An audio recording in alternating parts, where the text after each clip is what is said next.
I have a writing sent to me here by Roland in Hungary, and it's a C2 Proficiency level writing exercise, part 1 from the writing exam on the proficiency writing paper. And in this part of the exam, well, you can see you've got the instructions here. It says you have to write an essay summarising and evaluating the key points from both texts. So you obviously have 2 texts, which we are going to look at in a minute. It says use your own words throughout as far as possible and include your own ideas in your answers. Okay, 280 to 320 words. Okay, so we've got 2 texts here. We're going to read through them. And what we're going to try to do in both texts is we're going to try to identify the 2 key points, right? Then I'm going to talk to you about the structure, how we're supposed to structure these essays, and then we're going to analyze Roland's essay and see if he has done what I think he should do, right? So the first text is called Reading Habits, and it says, for many young adults embarking on their university or college courses, reading can stop being fun and become a chore. Faced with piles of compulsory reading, it is no surprise that it loses its appeal. It is such a pity because when they were children, reading was an enormous source of pleasure, stimulating their imaginations and widening their horizons. Science fiction novels could open up the possibility of a future as a brilliant scientist, adventure stories of a dreamed-of life as an intrepid explorer. Children's choice of books often reveals their developing personalities. Right, so I would identify the two main points in that first text as, first of all, there is worry on the part of the writer of that text, right? They're worried that they're concerned that people are losing interest in reading as they get older, and he thinks the reason is that they are forced to read, right? They have compulsory reading. There's too much of it. And also the writer is trying to express the benefits of reading and how it can develop our personalities. It reveals what kind of personality we have. It can help us understand who we are. Maybe you can become an explorer if you're reading adventure stories, a scientist if you're reading science fiction, that kind of thing. It helps us to identify ourselves or to identify our children. So yeah, and there's also this point about the difference in attitude between children and adults towards reading, how what once was pleasurable becomes a chore. Let's have a look at the second text. Reading aloud is the name of the second text, so reading out loud. Much of the pleasure of reading lies in sharing your reactions with others. I personally believe that reading aloud is a perfect pastime for all ages, whether it be to a child at bedtime or an overworked, stressed adult. Listening to the written word on the radio or as a member of a book group in the company of others and discussing what you have read is a rewarding and exhilarating experience. It allows individuals to find meaning together, to make connections and uncover memories. To put it briefly, it makes the world a better place. Now, the first thing to note here is that this second text is complementary to the first. They don't have contrasting or contradictory ideas. They're both talking about the benefits of reading. The benefits that are identified by the 2 texts are different. The second text, I would say, talks about the benefits of reading to someone else, reading out loud, right? And how you can share your experiences that way. But also listening to someone else reading out loud can be very fun as well. And it helps you to find meaning in things together, find connections, and helps you perhaps to develop your own ideas about things, no? And uncover memories. Yeah, absolutely. Right, so along the same lines of the first text where it basically says it helps to uncover our personalities. So similar sort of text. Right. What am I looking for in the essay? I'm looking for basically 4 paragraphs, I would say. I'm looking for an introduction, where we're going to be told what the essay is going to be about, right? What are the issues? What are the benefits? I think what I would say in the introduction for this essay is that there are a number of benefits. What are they? What are the benefits of reading?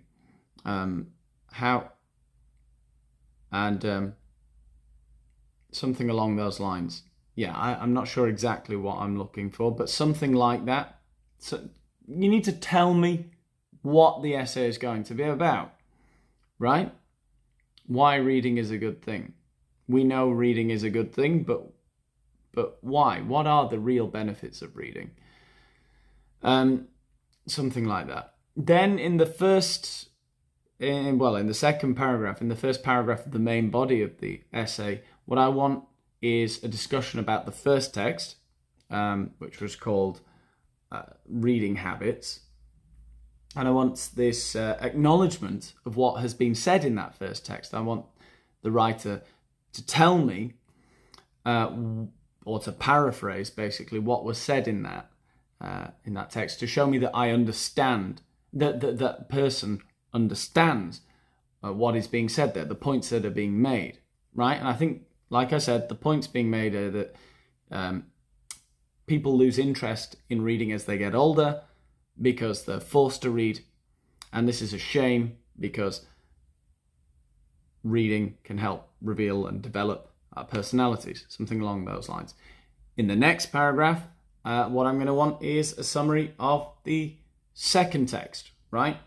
Which talks about how reading to other people and listening to other people reading can help us to form connections. And I want to hear a summary of that and a little bit of analysis, right? Okay, and then I want a conclusion, right? So we're going to have a conclusion as to what we think about all of this. Okay, this is where I'm going to, if I'm writing the essay, I want to sort of give my opinion on everything that I've just read and the opinions that I've paraphrased, right? So let's have a look at Roland's essay. Introduction here. It says, we are all aware of the fact that the benefits of reading are inexhaustible and its importance cannot be overstated. Well, the only issue I would have there is with the word inexhaustible. I don't think I would say that, because inexhaustible means that something doesn't stop coming. There's a constant supply of something. So I'd say the benefits are perhaps innumerable. Yeah, I think that looks better. And its importance, reading's importance, cannot be overstated. Right, okay, yeah, I think that is definitely the point of the two texts. That's certainly what we're going to be talking about in the rest of the essay. However, when young people begin to become preoccupied with their studies and work, they tend to lose interest in the pure magic of literature. Okay, I think that's certainly true. That's really more the point that's made in the first text. No. Reading aloud has always played an indispensable role in human communities. Well, I think that's very specific to the second text. So I think maybe in the introduction we could mention the fact that we often lose sight of the benefits of reading, and maybe we need to, in this essay, make it clear what the benefits are, right? So we know that reading is very important, but maybe we're not exactly sure why, and we need to be reminded of that. What real benefits does reading have? Yeah, that's the question I want to pose to the reader. So certainly that last sentence doesn't quite sit right with me. Okay, let's go on to the first paragraph of the main body, right? So here we're looking at an analysis of the first text. And good, we've mentioned that the first text exists in the first line here. It says, the author of the first text expresses his deep concern about young people's inertia to read books for mere enjoyment. Absolutely, that's exactly what he does, and that's excellent way of paraphrasing it. Excellent. Students have to juggle their demanding school subjects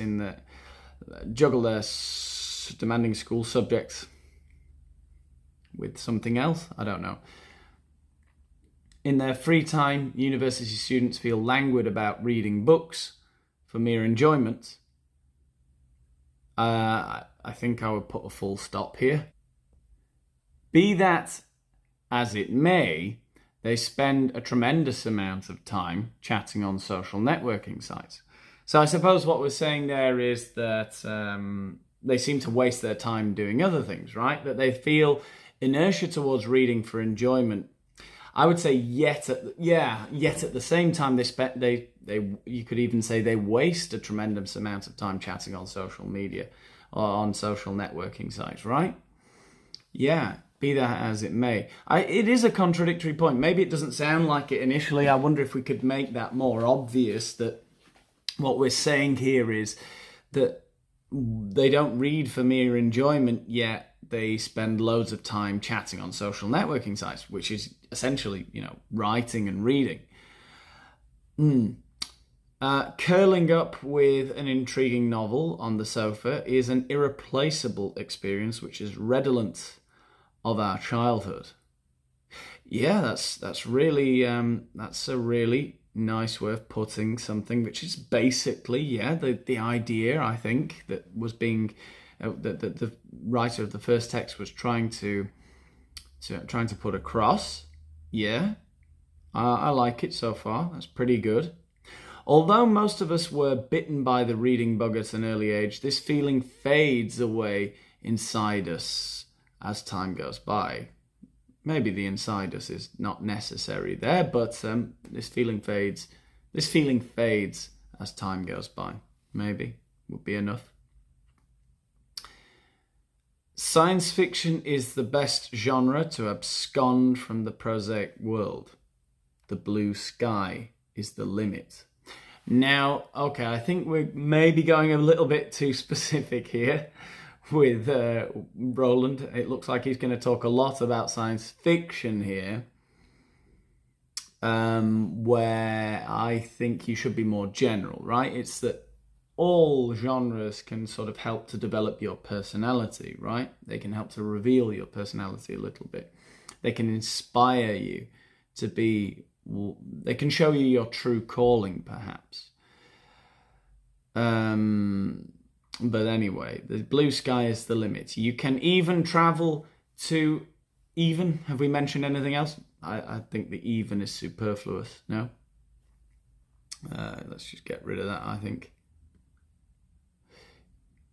You can travel to a far-flung corner of the universe, to an alien planet, merely using your imagination and reading, right? But yeah, I see your point. Fair enough.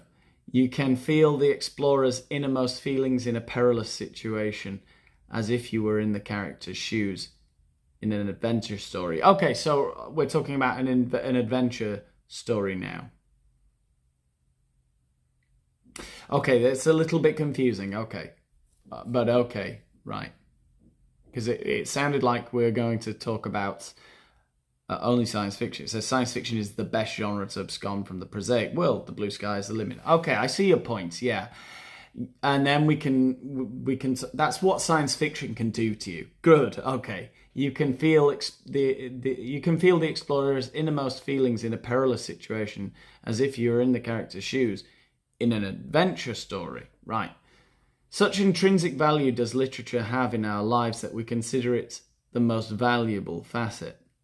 I don't know, do we consider literature the most valuable facet?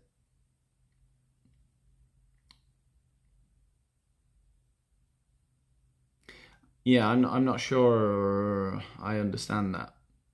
If adults force young people to read literature per se, it does not mean they will relish reading. Parents and teachers would rather maybe should rather instill the love of literature into them over time, right? Something like that. I think this is a recommendation, isn't it? Surely this is a recommendation. I think, no, maybe Roland can tell me different. Should rather instill the love of literature into them. Yeah. Okay. All right. I don't know if we've really covered the second main point of the first text there, have we? That it helps to reveal our personalities.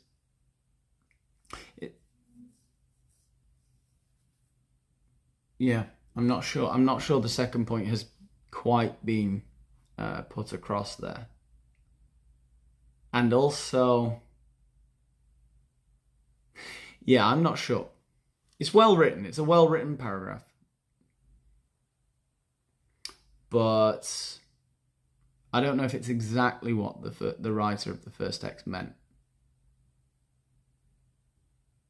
But certainly, yes, the way that's been summarized there, that's certainly true. That's what the author of the first text would think, right? That we sort of we force. There's so much compulsory reading that people eventually stop reading for pleasure. Again, you've got to be very careful with the structure, so because it can get confusing. What they're looking for basically is either you can talk about the first point and analyze it, second point and analyze it, or you can talk about the 2 points and then make an analysis of the two. So you can paraphrase the 2 points and then analyze them. Here we're kind of jumping backwards and forwards. It's a little bit confusing. I suppose in a way what has been attempted here is to paraphrase the two main points and then make an analysis of it, right? So I think it's pretty good. It's pretty good. Just the second point, I'm not sure the second point has been exactly paraphrased. I'm not sure. Sorry to think about this for so long, but I don't think that point about it's helping to reveal your personality is quite put across, right? That's my point there. Anyway, a good paragraph.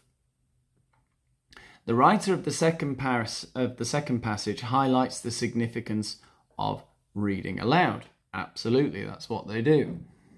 That's what the writer does. According to well-known anthropologists, well-known, I guess maybe renowned, no? I think I would prefer the word renowned there when we talk about an expert like an anthropologist. I mean, they're not well-known in the public eye, are they? But they might be renowned within their field. The activity of reading was tantamount to a shared experience in the antediluvian era.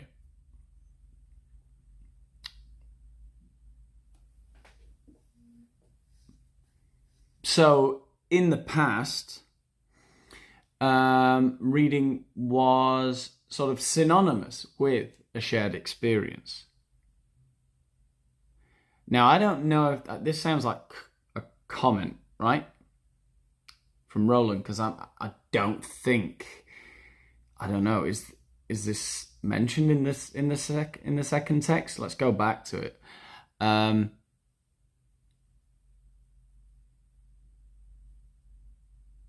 No, there's no mention of the antediluvian period or what our ancestors did, is there? So this is a comment that Roland has come up with, right? The writer in the second passage highlights the significance of reading aloud. According to renowned social anthropologists, the activity of reading was tantamount to a shared experience in the antediluvian era. Various gurus used to read from a tablet and the surrounding people would listen to them, totally submerged in the tale. Got to link this to the point that is made by the writer, though. History and educational pundits provide various cogent reasons why it is the most conducive way to learn. Okay, yeah, I'm sure this is all absolutely true, and it's very interesting to read, but I'm not sure that this is a point that the writer made. Suffice it to say that this oral tradition helps strengthen the close-knit society by implanting moral stories.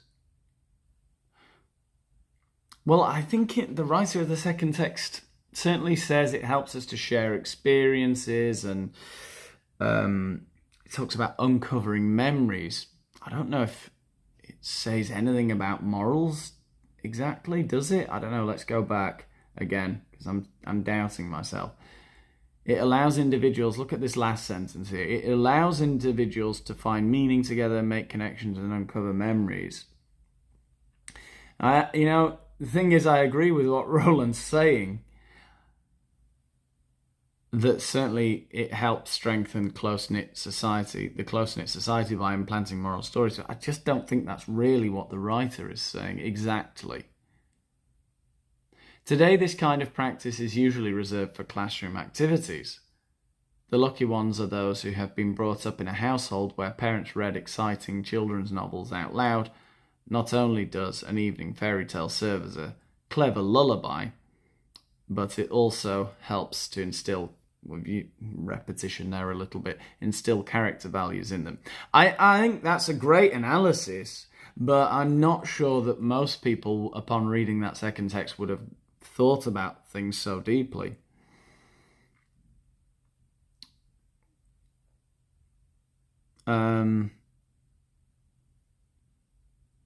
That sounds like an extension of what the writer of the second text might go on to say in a longer essay. So, I mean, essentially, the only real paraphrasing done there is in the first sentence of that paragraph. The rest of it's all commentary and very interesting stuff, which, makes some great points, but I'm not sure it's really paraphrasing the text or analysing the text. It sounds like a continuation of the text. So I don't think that's quite right, even though it's brilliantly written and very interesting. Okay, in conclusion, the importance of reading is beyond dispute. It is so beneficial for our brain cells. I think that's a little bit, I think I would just remove that. It is so beneficial for our brain cells. I'm not sure how that helps anything. It has a number of cognitive benefits, maybe. I don't know. Parents and teachers alike should be held responsible for fostering the love of reading among young people. Reading out loud, I think that's a good sentence, absolutely. Reading out loud is one of the best teaching methods, which can invigorate a sense of belonging. Yeah, I think that last sentence would have been good in the analysis of the second text, not in the conclusion. I mean, in conclusion, I think you would have to say something like the love of reading needs to be rediscovered. We need to find a way to instill and maintain a love of reading in young people into adulthood.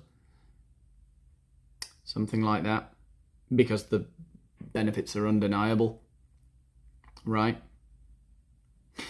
Once again, with Roland, structural problems, really. Brilliant analysis and ideas, of course, and wonderful language, lots of brilliant words. I just don't think the structure is quite right for me. So, I don't know. If anyone wants to give a better analysis than mine, which I'm sure there's hundreds of people who could do a better job. But that's my opinion. Let me know what you think in the comments. Okay, we're finished for today, I think.